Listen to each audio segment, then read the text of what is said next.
Good morning. Welcome to another edition of Take 5. It is Sunday, December 18th, 2011. Excuse me. We're in Luke chapter 8, verse 40. Now, when Jesus returned, the crowd welcomed him, for they were all waiting for him. And there came a man named Jairus, who was a ruler of the synagogue. And falling at Jesus' feet, he implored him to come to his house, for he had an only daughter, about 12 years of age, and she was dying. As Jesus went, the people pressed around him, and there was a woman who had had a discharge of blood for 12 years, and though she had spent all her living on physicians, she could not be healed by anyone. She came up behind him and touched the fringe of his garment, and immediately her discharge of blood ceased. And Jesus said, "Who was it that touched me?" When all denied it, Peter said, "Master, the crowds surround you and are pressing in on you." But Jesus said, "Someone touched me, for I perceive that power has gone out from me." And when the woman saw that she was not hidden, she came trembling, and falling down before him, declared in the presence of all the people why she had touched him, and how she had been immediately healed. And he said to her, "Daughter, your faith has made you well. Go in peace."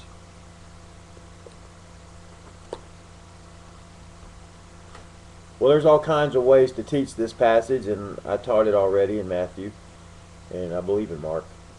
But we've got this guy who has a 12-year-old daughter, and she's his only daughter, and she's dying, and he wants Jesus to heal her. And I can certainly understand his pain having a 12-year-old daughter. I also have a 14 and a 9. And if any of them were sick and dying, I would want Jesus to hurry up and get there and heal her and do whatever he could. And yet on the way, he gets interrupted. Now, I don't believe this woman intended to interrupt him. I think this woman was sensitive.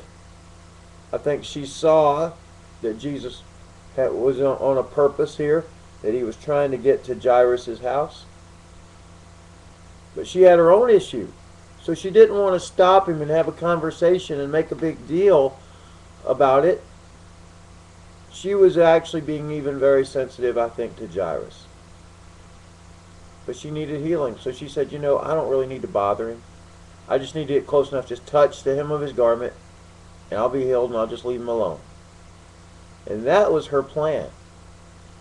So as always, there was huge crowds following Jesus, but she managed to get through the crowd.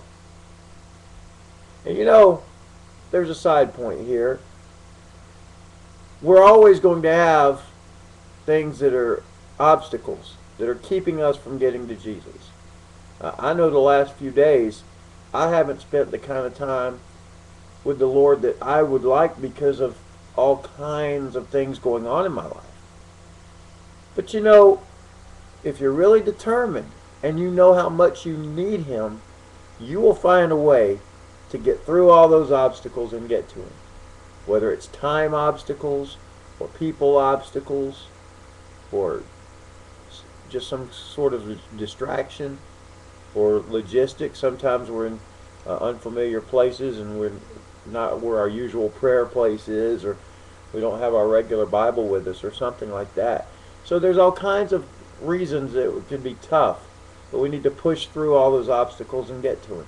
So that's what she does. And I believe that was her plan, just touch the hem of his garment and be healed. Well, she touches the hem of his garment, and she is healed.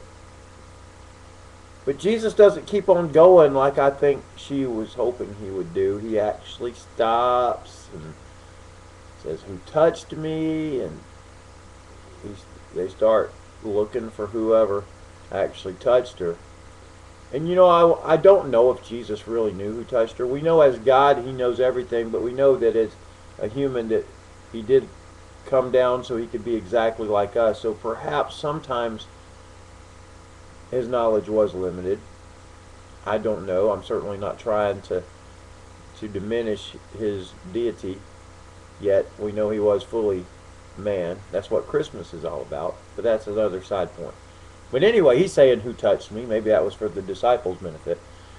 And she finally fesses up, and he says, "You know what? Your faith has healed you. You go on. You go in peace." You know, it's great to know God always has time for us. Now, he had a purpose here, and we're going to finish this up tomorrow. He's going to get to Jairus' house, and he's going to do a great miracle.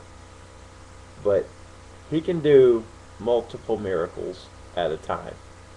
And even in his human form, Jesus was able to do multiple miracles at a time because he was fully God. And he can still do them. So, you just need to push through and get to God, and your miracle might be waiting right there. How about that? How about that for a lesson today, huh? That's pretty exciting. How about that for me, too? You push through and get to God, and you might just have your miracle waiting for you. And you come back tomorrow, and we got another miracle. Because remember, he started off to go do one, and he hadn't quite got to that one yet. So we got to finish that one up tomorrow on the next edition of Take 5.